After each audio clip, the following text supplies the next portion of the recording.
नमस्कार, आप सभी का बहुत बहुत स्वागत है। होमकार में आपके साथ हूं मैं रुबिका लियाकत। 5 बज चुके हैं। कल पंजाब में पीएम की सुरक्षा में जिस तरह की सेन लगी वो शायद आपने इससे पहले शायद कभी नहीं देखी होगी। जिस शख्स को देश का सबसे सुरक्षित व्यक्ति माना जाता है वो 20 मिनट तक सड़क पर फंसा रहा, लेकिन जाम लगाने वालों को हटाने की कोशिश तक नहीं हुई। अब सवाल ये उठता है कि पंजाब सरकार और कांग्रेस दलील क्या दे रही है कि पीएम ने अचानक अपना रूट क्यों बदल दिया। जो कांग्रेस पार्टी पीएम के अचानक रूट बदलने की दलील दे रही है वो ये भी कह रही है कि पीएम जानबूझकर रैली में नहीं गए क्योंकि भीड़ नहीं जुटी थी। कांग्रेस के कुछ नेता पीएम के वापस आने का जश्न मनाते हैं और पूछते हैं हाउ इज द जोश। लेकिन सवाल इससे आगे बढ़कर है। सवाल यह है कि जब डीजीपी ने एसपीजी को भरोसा दिला दिया कि रूट क्लियर है तो फिर रास्ते में प्रदर्शनकारी कहां से पहुंच गए। पीएम के दौरे की जानकारी गुप्त होती है, वो कौन सा रूट अख्तियार करेंगे अपनाएंगे वो गुप्त होती है। फिर हजारों प्रदर्शनकारियों को सड़क पर किसने बुला लिया।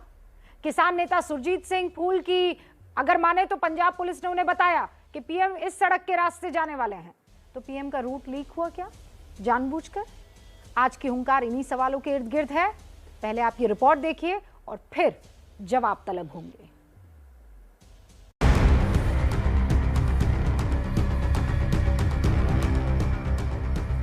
क्या आप कल्पना कर सकते हैं भारत जैसे महान देश का प्रधानमंत्री जाता हो और उसकी सुरक्षा में चूक हो। मतलब यह है कि विशुद्ध रूप से आप राजनीति कर रहे हैं। सुरक्षा एक बहाना है, आप केवल राजनीति चमकाने गए थे।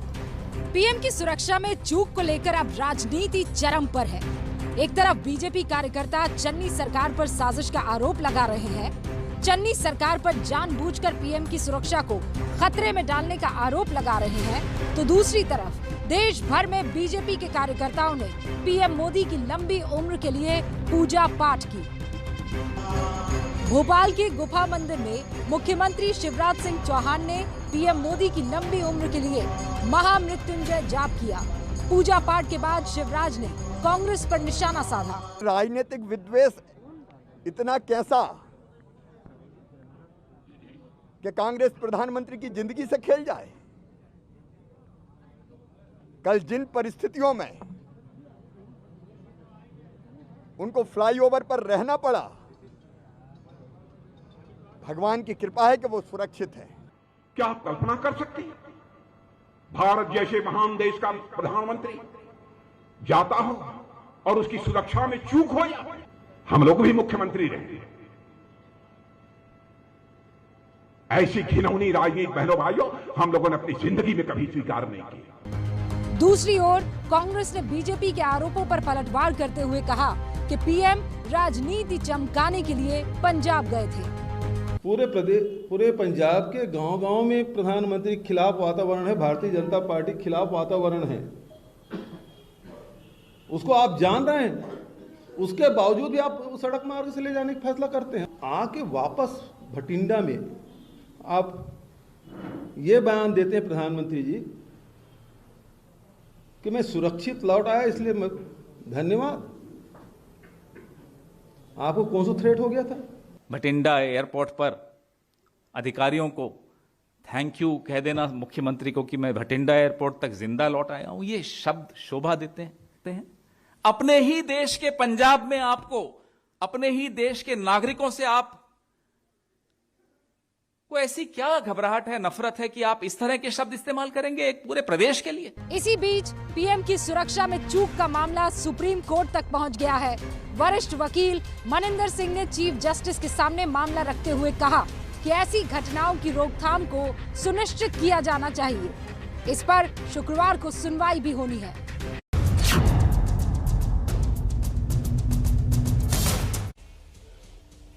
सारे खास मेहमान हमारे साथ जुड़ चुके हैं। यशोवर्धन आजाद साहब पूर्व स्पेशल डायरेक्टर आईबी के हमारे साथ आज जुड़ गए हैं। चौधरी सवत मलिक साहब अध्यक्ष किसान यूनियन के इस वक्त आपको स्क्रीन पर दिखाई दे रहे हैं। अलका लांबा जी राष्ट्रीय प्रवक्ता हैं कांग्रेस की, आपको स्क्रीन पर दिख रही हैं। अजय आलोक साहब राष्ट्रीय प्रवक्ता हैं जेडीयू के, वो भी हमारे साथ जुड़ चुके हैं। शिवम त्यागी राजनीतिक विश्लेषक के तौर पर इस डिबेट में हिस्सा ले रहे हैं। आप सभी का बहुत बहुत स्वागत है। सबसे पहले यशोवर्धन जी, मैं आपसे इस सवाल को पूछते हुए डिबेट की शुरुआत करना चाहूंगी। कल जो कुछ भी हुआ है उसको एक पूर्व आईबी ऑफिसर किस तरीके से देख रहा है? एक प्रधानमंत्री की सुरक्षा में यह गंभीर चूक है, क्योंकि एक सीमावर्ती जिले में, सीमावर्ती राज्य में, जो बिल्कुल बॉर्डर पर है, हुसैनी वाला आउटपोस्ट से हम सभी परिचित हैं, वहां पर अगर प्रधानमंत्री का काफिला 15-20 मिनट तक रुक जाए और एक ओवर ब्रिज पर प्रधानमंत्री सिर्फ अपने बुलेट प्रूफ गाड़ी के सहारे और एसपीजी के सहारे अगर खड़े हैं, तो ये एक बहुत ही गंभीर चिंतन का विषय है।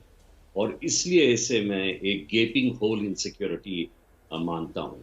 और इसके लिए जो जांच बैठाई जा रही है, पंजाब ने जो जांच बैठाई है उसमें तो एक प्रधान सचिव और जस्टिस साहब हैं, किंतु कोई भी एक प्रोफेशनल जो वीआईपी सिक्योरिटी जानने वाला पुलिस वाला नहीं है। ये दुर्भाग्य की बात है, क्योंकि सही व्यावसायिक आंकलन नहीं हो सकेगा।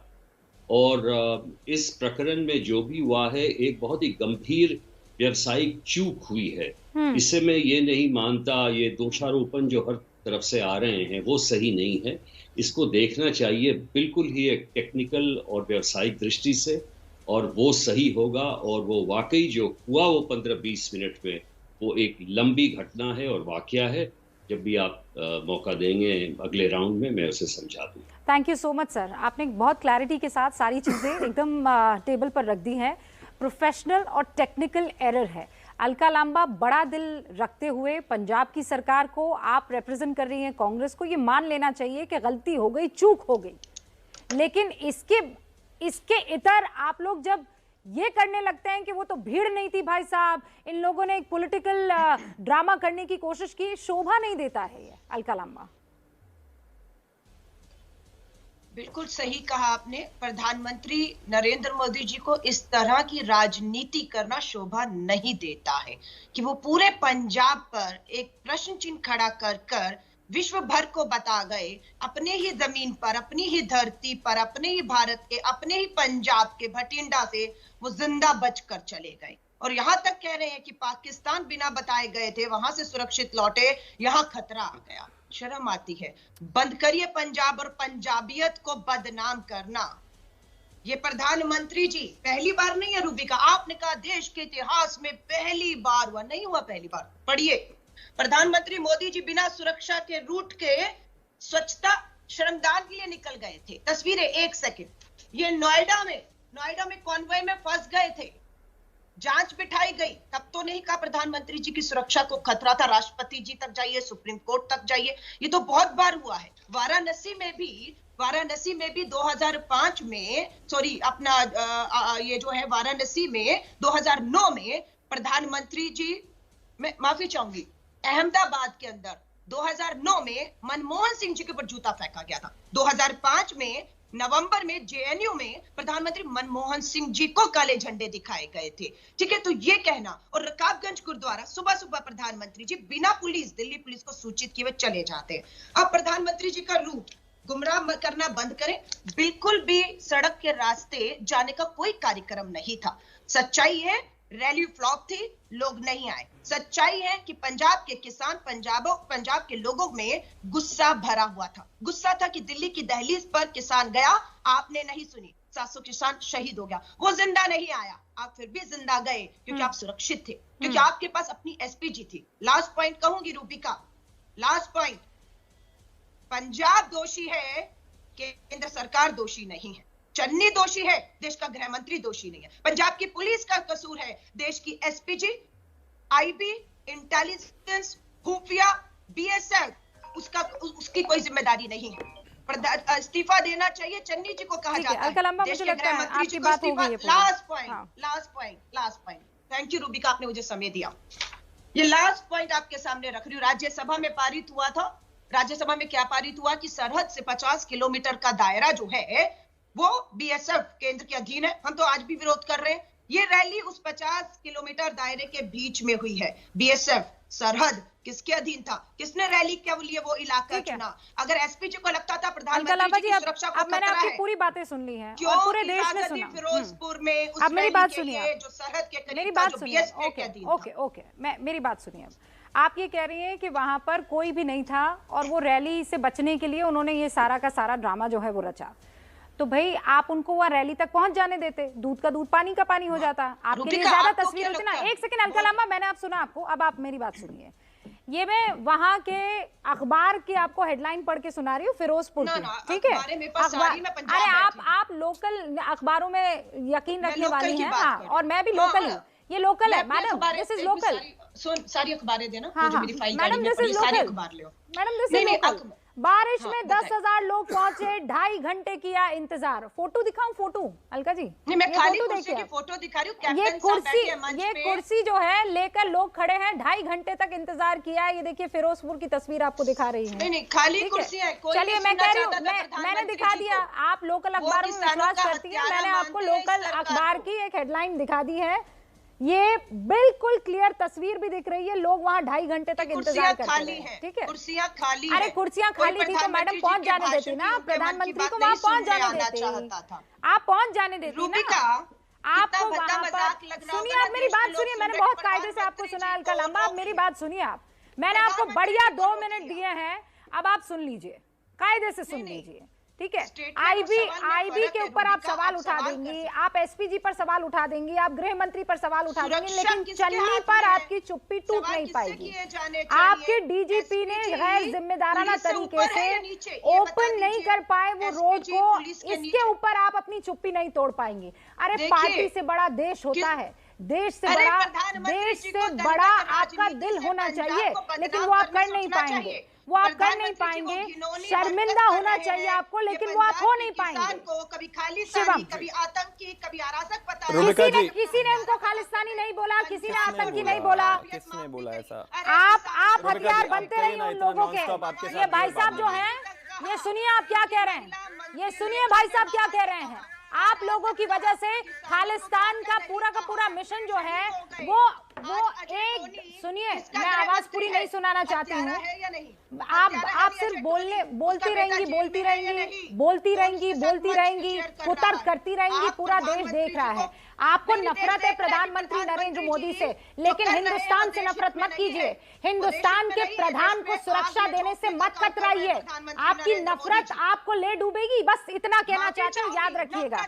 शिवम, देखिए रुबिका जी, मैं बस अलका लांबा की आवाज कम कीजिए प्लीज। हो गया सर, हो गया मैडम, हो गया मैडम। रुबिका जी, मैं सिर्फ इतना कहना चाहता हूं कि अगर श्री गुरु नानक जी का और बाबा विश्वनाथ का आशीर्वाद नहीं होता तो कांग्रेस ने नरेंद्र मोदी आदरणीय प्रधानमंत्री जी के अंतिम संस्कार का पूरा इंतजाम कर दिया था। कहीं कोई इफ एंड बट नहीं है। अगर वो हो गया होता, इस देश का झंडा झुका होता, इस देश में सिविल वॉर होती, जो ये चाहते हैं वही होता, और बैंकॉक में बैठा हुआ कोई अदना सा बच्चा जो है शायद शैंपेन की बोतल उछाल रहा होता कि वो प्रधानमंत्री बन सकता है। खैर, मैं आर्टिकुलेट करता हूं। मैं मानता हूं प्रधानमंत्री का रूट जो है हवाई जहाज के बाद, एयरपोर्ट से उतरने के बाद रैली स्थल तक हेलीकॉप्टर से था, लेकिन उन्होंने जब वहां पर बारिश थी, डीजीपी से वहां पर एसपीजी ने कंसेंट मांगा, डीजीपी ने वो कंसेंट दिया और उसके बाद वहां से एसपीजी मूव करती है। 10,000 पुलिस वाले आपने उनको दिए हुए थे। 30 किलोमीटर का रूट आप क्लियर नहीं करा सकते? एक चीज बताइए, चन्नी जी ने प्रेस कॉन्फ्रेंस में आके कहा कि वो प्रदर्शनकारी पास ही में थे और वो वापस आ गए। मैं कहता हूं 5 किलोमीटर भी थे अगर वो प्रदर्शनकारी, आपने उस रूट को अलाउ कैसे कर दिया?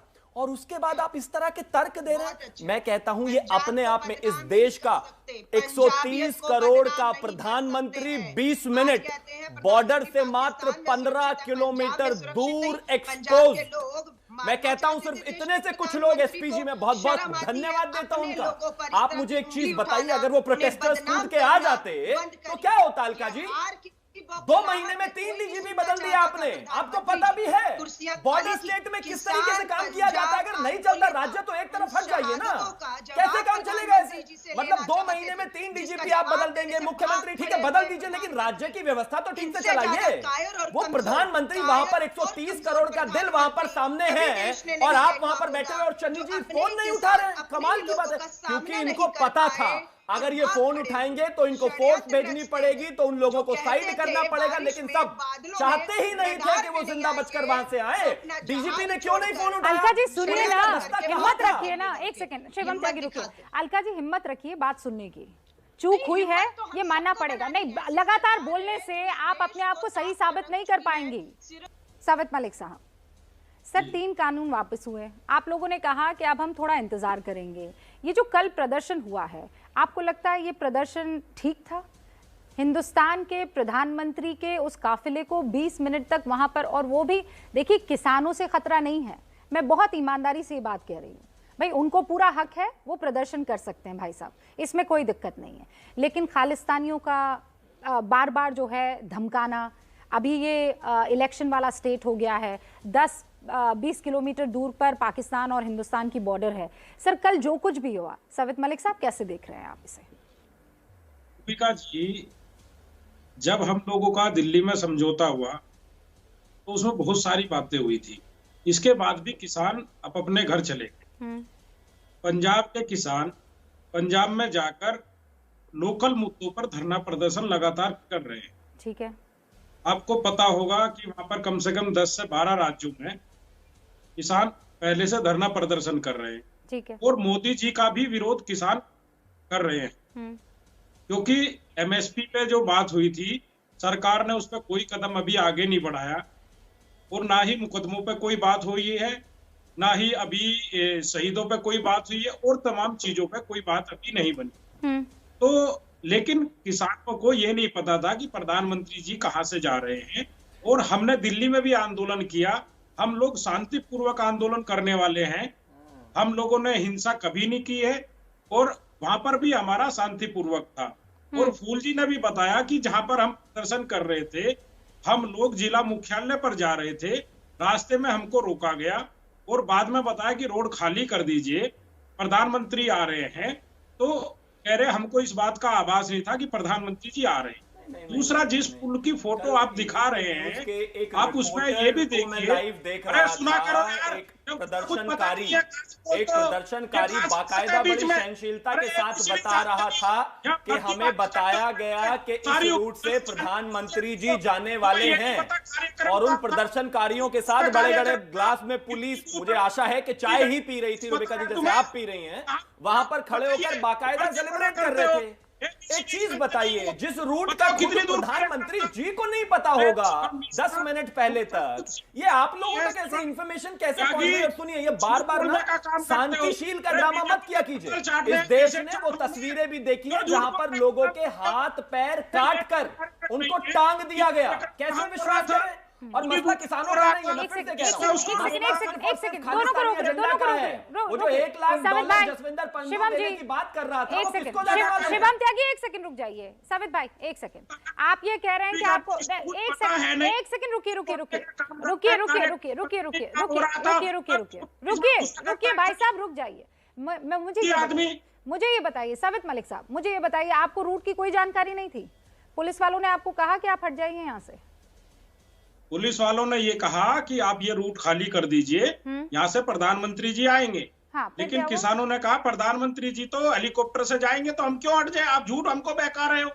दूसरी बात मैं आपको एक बताना चाहता हूँ, उस पुल की जो वीडियो है, उस पुल में आप देखेंगे वहां पर कोई किसान नहीं है, वहाँ बीजेपी के लोग हैं, बीजेपी का झंडा फहराया जा रहा है। तो बीजेपी के लोगों से खतरा है क्या? नहीं साबित मलिक साहब, मैं आपको वीडियो भेज दूंगा, कल से ये चीज चल रही है। साबित मलिक साहब मेरी बात सुनिए, अजय आलोक भी हमारे साथ जुड़ गए। साबित मलिक साहब मैं एक बात क्लियरली आपको कह देती हूँ, इस देश के प्रधानमंत्री जो रहे हैं राजीव गांधी, उनके पास जो लोग गए थे वो उनका जयकारा लगा कर गए थे, हाथ जोड़ कर गए थे, और बम से उड़ा दिया गया था।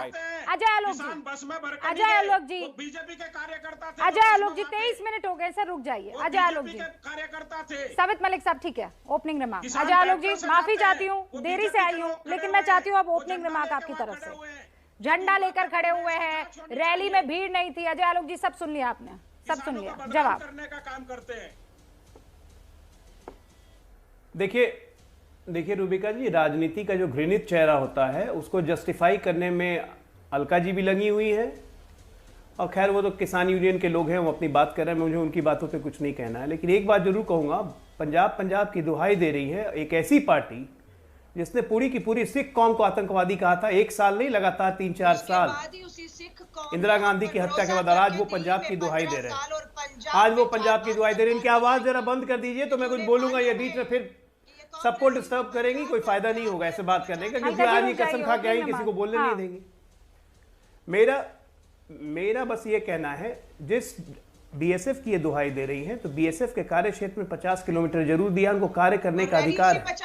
यशवर्धन जी बैठे हुए हैं, उनको पता है, और यहाँ पे सबको पता है, देश को पता है, लेकिन कांग्रेस को नहीं पता है कि एसपीजी प्रधानमंत्री की सबसे नजदीकी सुरक्षा लेयर होती है। राज्य में सुरक्षा की जिम्मेदारी सरकार की होती है, जो एसपीजी से कोऑर्डिनेट होता है। खैर, कांग्रेस को नहीं पता है, 60 साल राज करके भी, एसपीजी फॉर्मेशन करके भी, तब कांग्रेस की दयनीय स्थिति का पता लगता है। मेरे हिसाब से ये बिल्कुल एक संघीय ढांचे पे संकट हो चुका है। एक सरकार जिसकी इतनी घटिया मानसिकता है कि जो एक देश के प्रधानमंत्री को सुरक्षा नहीं दे सकती है और इस विद्वेष के साथ काम करती है। जरा सोचिए रूबिका जी, अगर एनडीए शासित राज्य के मुख्यमंत्री इसी तरह विपक्षी दलों के साथ व्यवहार करने लगे तो क्या इस देश में एक भी कांग्रेसी घूम पाएगा, या एक भी विपक्ष का नेता घूम पाएगा? क्या कर रही है ये? संघीय ढांचे पे खतरा है। मैं तो सुप्रीम कोर्ट और प्रधानमंत्री से अनुरोध करता हूं, तुरंत बर्खास्त करना चाहिए पंजाब सरकार को। ये बेकार हम लोग डिबेट कर रहे हैं। ये संघीय ढांचे पे खतरा है। ये ऐसी मानसिकता वाली सरकार एक दिन नहीं रहनी चाहिए। भाड़ में जाए चुनाव। देश के प्रधानमंत्री जा रहे थे, नरेंद्र मोदी नहीं जा रहे थे। अपनी नफरत नरेंद्र मोदी के लिए रखिए। नहीं, जो किसान, अरे हम भी विपक्ष में थे, नरेंद्र मोदी के भी विपक्ष में थे, कांग्रेस के भी विपक्ष में थे। क्या आज तक नीतीश कुमार 16 साल से मुख्यमंत्री हैं? किसी प्रधानमंत्री के साथ हुआ ऐसा? चाहे वो मनमोहन सिंह हो, चाहे नरेंद्र मोदी हो। इनको शर्म नहीं आती, उसको डिफेंड कर रही है, कह रही है पंजाब का अपमान। अरे कांग्रेस से बड़ा अपमान आज तक सिखों का किसी ने नहीं किया।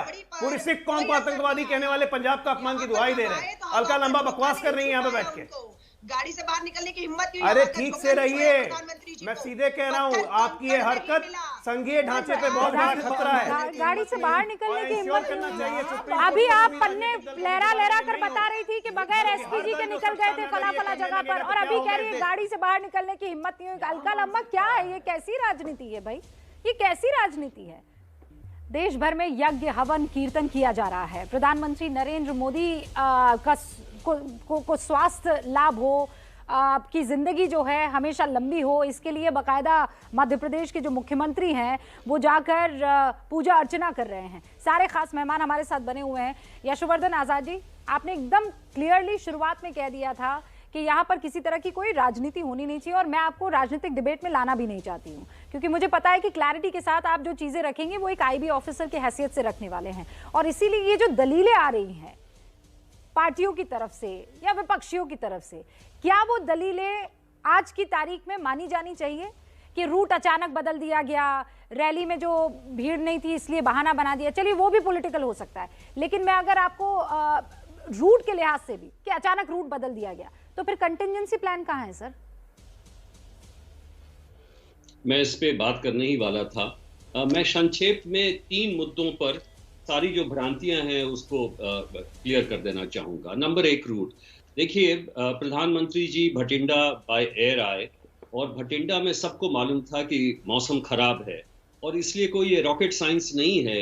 एक तो वैसे भी जब प्रधानमंत्री बाय एयर आते हैं तो एक कॉन्टिजेंसी, एक रूट रखा जाता है, और दूसरा जब मौसम खराब है तो पहले ही अपेक्षा की जानी चाहिए कि ऑल्टरनेट रूट रोड का रहेगा। ये भी बताना चाहूंगा कि वहां पर एसपीजी के एक ऑफिसर रहते हैं जो तत्काल संपर्क बनाए रखते हैं राज्य के अधिकारियों से, और इस पे ये काफी डिस्कशन होता है कि कॉन्टिजेंसी रूट तो फिर एक ही है, वो बाय रोड है, और वो भटिंडा से जो रूट है फिरोजपुर का वो 110 किलोमीटर का है। तो आजकल मोबाइल्स है, सबको मालूम, अगर प्रधानमंत्री का काफिला बाय रोड जा रहा है तो लोगों को पता लगेगा ही। तो लीक वीक वैसी बात जो है वो सही नहीं, और इसलिए ये कॉन्टिजेंसी रूट पे जो प्लानिंग पहले से कर दी गई थी, और इसमें अधिकारी भी लगा दिए गए थे, बल्कि ये भी कहा गया था कि उस स्ट्रेच के अधिकारी जो इंचार्ज में थे वो मोगा शायद एसएसपी थे। लेकिन देखिए, प्रैक्टिकल हमें यह भी मानना चाहिए कि इलेक्शन के समय में 120 किलोमीटर का रूट बिल्कुल ही सैनिटाइज नहीं हो सकता है, और इसलिए अगर मान लीजिए प्रदर्शनकारी आ गए तो आ गए, लेकिन उनको क्लियर करने के लिए साथ में पुलिस का एक पूरा अमला चलता है, आगे में वार्नर चलती है, आगे में एक टास्क फोर्स भी चलता है जो कि इसको क्लियर करता है।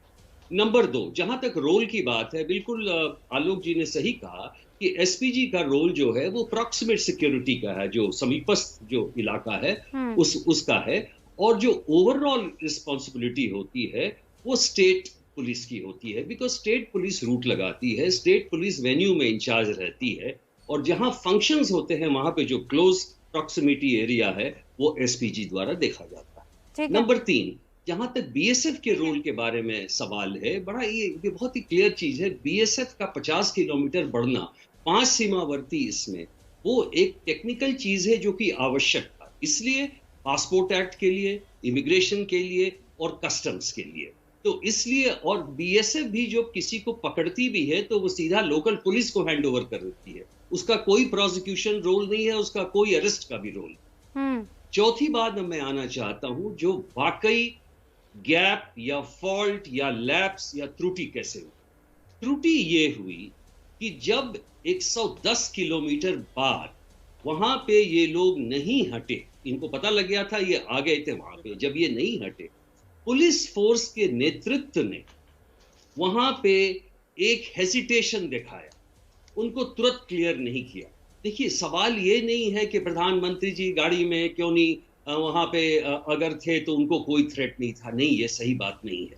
अगर 15-20 मिनट एक ठीक, मैं अलका जी से निवेदन करना चाहता हूं कि हुसैन वाला जो बॉर्डर आउटपोस्ट है वो सिर्फ बगल में है, और हमारे जो दोस्त हैं उस पार, मान लीजिए उनके तरफ से अगर कुछ नहीं भी हो, लेकिन यहाँ पे रोग एलिमेंट्स बहुत ज्यादा हैं, वहां पे ड्रोन्स की सबसे ज्यादा कार्रवाई होती है, इसलिए हम अपने प्रधानमंत्री को नहीं छोड़ सकते एक सीमावर्ती इलाके में 5 मिनट के लिए, और इसलिए 20 मिनट तक कि उस समय पुलिस के नेतृत्व ने जो हिचकना अपना दिखाया वो गलत था, के चलते प्रधानमंत्री का खतरा जो है एक्सपोज हुआ और सबसे ज्यादा उनको खतरा पड़ा। अलका जी, अब आपने सुन लिया होगा, और ये किसी पार्टी से ताल्लुक रखने वाले शख्स से आप नहीं सुन रही, मुझे मालूम है, वो स्पेशल डायरेक्टर हैं आईबी के, तो अब आप कायदे से अपनी बात रखेंगे, मैं उम्मीद कर रही हूँ, हालांकि मेरी उम्मीद जो है वो नाजायज होगी, मुझे पता है।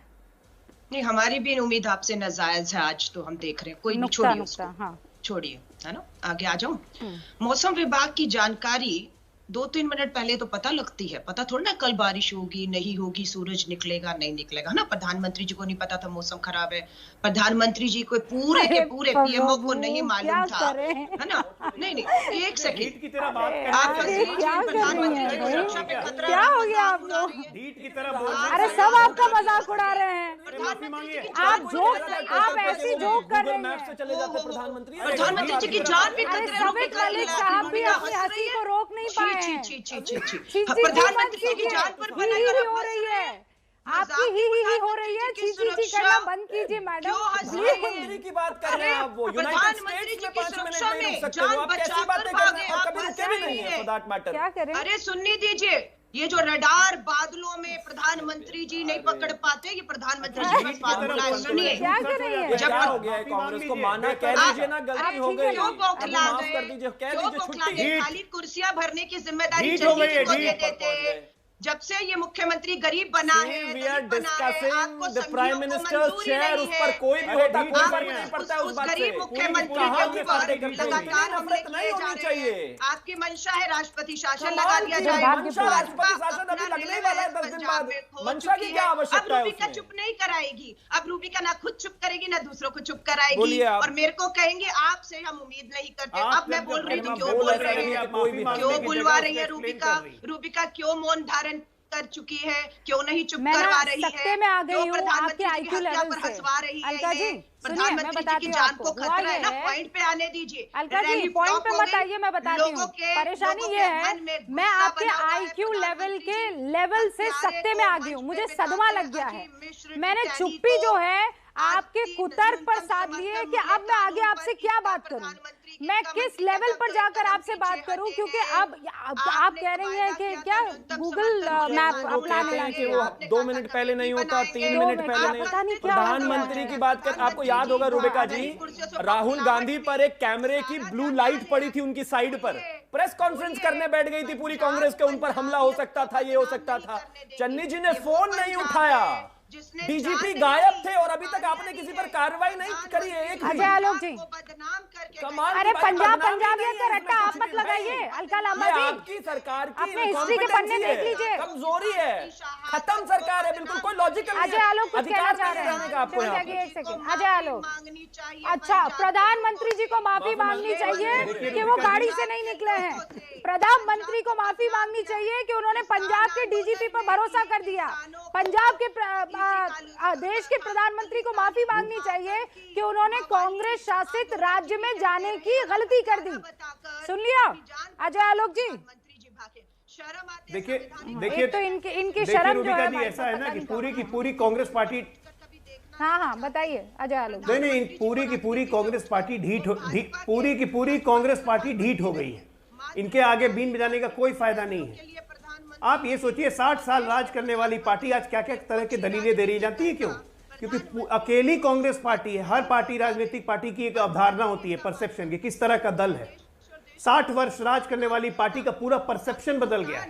अल्पसंख्यक तुष्टीकरण का ताज पहनने वाली ये पार्टी पहनना चाहती है, पहन नहीं पा रही है। आज कंप्लीटली अपने मूल्यों से भटक चुकी है। इस तरह का घृणित राजनीतिक चेहरा दिखा रही है। ये इंडिया के देश के पूरे राजनीतिक कल्चर को बदलने वाली पार्टी है ये।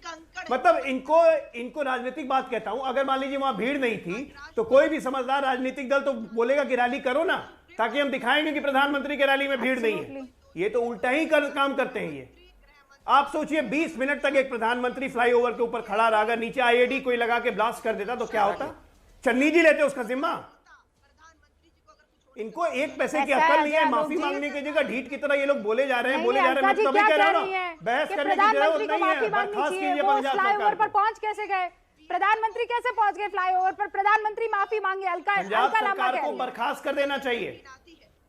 ये राष्ट्र की सुरक्षा के लिए खतरा है। पंजाब सरकार राष्ट्र की सुरक्षा के लिए खतरा है। बिल्कुल है। ये 20 मिनट से आप लगातार बोल रही है। क्या आप, अलका जी क्या हो गया आज आपको? बीच में आप नहीं बोली, मेरे जब बोलते ही जब आपने दूसरों को बोलवाया ढीठ हो गई है कांग्रेस पार्टी की तरह। ये बदले वाली राजनीति आप यहाँ हुंकार में कहाँ चल रही है भाई? पंजाब पंजाबियत को कुर्बानियां दी है, जान नहीं ली प्रधानमंत्री। नहीं एनडीए शासित राज्य ये करने लग गए। कैसी कहा ये राहुल सोनिया प्रियंका तो वो दूर की खिचड़ी है। एक प्रधानमंत्री को घेरकर इस तरीके से उनकी सिक्योरिटी लैब्स कराना पंजाबियत है। मुख्यमंत्री फोन नहीं उठाते पंजाबियत है। डीजीपी एक अरेंजमेंट नहीं कर सकते पंजाबियत है। प्रधानमंत्री 20 मिनट तक हेल्पलेस एक जगह खड़े रहे पंजाबियत है। और जिसकी बात कर रहे हैं, जैसा कि कहा आईबी डायरेक्टर ने कि इतने रोग एलिमेंट हैं, इतने 10 किलोमीटर के रेंज में प्रधानमंत्री वहां थे। और एक और चीज सुनिए, राजीव गांधी जी के साथ जो हुआ और इंदिरा जी के साथ जो हुआ, चाहे वो जनसंघ रहा हो चाहे भारतीय जनता पार्टी, किसी ने कभी उस पर हंसी नहीं उड़ाई। आपके नेता ट्विटर पर खड़े होकर कह रहे हैं हाउस द जोश। और आज एमपी कांग्रेस ने लिखा है कि पंजाब के लोगों पर गर्व है पूरा देश को। मतलब ये किस तरह की राजनीति है? लोगों के मरने की दुआएं कर रहे हैं। इलेक्शन में जीत नहीं सकते, देश में रह नहीं सकते, चुनाव लड़ नहीं सकते, तो गालियां दोगे क्या? लेकिन एक आदमी की गालियां देने से पेड़ नहीं मरा करते। जो देश का पेट पालता है, प्रधानमंत्री जी हत्यारा बता के यहाँ से चलते बने। इस देश के लिए शहादतें दी है पंजाब और पंजाबियत सिक्खी ने। प्रभु, पंजाब और पंजाबियत पर जो आपने 500 पन्ने की किताब और आतंकवादी कहा है, कांग्रेस पार्टी क्या बोलेगी? शर्म है आपको? खतरा था ना प्रधानमंत्री जी। अपनी विफलता, अपनी जनरल सिंह भिंडर वाले को पैसा देने वाली इंदिरा गांधी, खालिस्तान मूवमेंट को फंड करने वाली इंदिरा गांधी, आप क्या बोलेंगे? पंजाब को अशांत करने वाली कांग्रेस पार्टी आज पंजाबियत की दुहाई दे रही। अपने देश के अरे शर्म आनी चाहिए आप लोग को। ढीठ है आप लोग, ढीठ। उंगली नहीं उठाई। महिला ढीठ है। अलका जी आप एक सेकंड अलका जी, एक सेकंड अलका जी, आपको किसी ने जानकारी दी थी कि आप हुंकार के डिबेट शो में आ रही हैं? आपको किसी कंपटीशन के बारे में तो नहीं बताया? अलका जी सुनिए मेरी बात, आपको ये तो नहीं बताया? मैं भाजपा के लिए नहीं, मैं हिंदुस्तान के लिए काम। हो पंजाब और पंजाबियत, पंजाब और पंजाबियत, पंजाब और पंजाबियत। बहन जी प्लीज, पंजाब और पंजाबियत थक गई है आपकी बात सुन के। पंजाब के लोगों पर, अरे हाँ भाई, आप पंजाबी हैं, आप पंजाबियत हैं, आप पंजाब हैं, आप सब है, पंजाब के लोग आप सब है। धब्बा नहीं लगना ओहो बस बोर हो गए, बोर। पंजाब के लोगों का ही तो बदनाम कर रहे हैं आप, उनका ही अपमान कर रहे हैं ये करके। अलका जी आप धब्बा लगा रहे हैं, लगातार बोलने के बोर कर दिया आपने। 1 घंटे दर्शक जो है अपने कान में तेल डालकर भाग गए हैं आपकी बातें सुनकर। प्लीज आप चुप हो जाइए, आप चुप हो जाइए, आप चुप हो जाइए खुदा के वास्ते। मैं आपको माफी नहीं मांगनी है, मत मांगिए मैडम। आपको अपने गैर जिम्मेदाराना रवैये को दिखाना है, दिखाते रहिए मैडम। आपको अपनी ओछी राजनीति दिखानी है, दिखाती रहिए मैडम। पंजाबियत का झूठा आपको यहाँ पर निबंध पढ़ना है, पढ़ती रहिए मैडम। जब मैं कंपटीशन में आ गई बोलने के तो ना आप मुझे रोक पाएंगी ना कोई और रोक पाएगा। इसलिए बेहतर है कि मैं आपके साथ ये कुतर्क वाले कंपटीशन में पढ़ू ना। अब रहने दीजिए, कोई बात नहीं, आप मत माफी। आप देखिए जनता जो है वो आपसे माफी मांग लेगी, आप मत मांगिए। आप वो अपना तंग दिल रखिए, अपनी तंग राजनीति रखिए, दैट्स अबाउट इट। और मैं दर्शकों से बस एक बात कहना चाहती हूँ। दरअसल हुआ ये कि शो के पहले हिस्से के दौरान जो ग्राफिक्स चला था उसमें अकाली दल अध्यक्ष प्रकाश सिंह बादल जो हैं उनके एक बयान पर हमने राजनाथ सिंह की तस्वीर चला दी थी। वो तकनीकी दिक्कत की वजह से हुई थी, इसके लिए हम खेद प्रकट करते हैं, मुझे माफ कीजिएगा। बहुत बहुत शुक्रिया आप सभी का हमारे साथ जुड़ने के लिए। आप देखते रहिए एबीपी न्यूज़।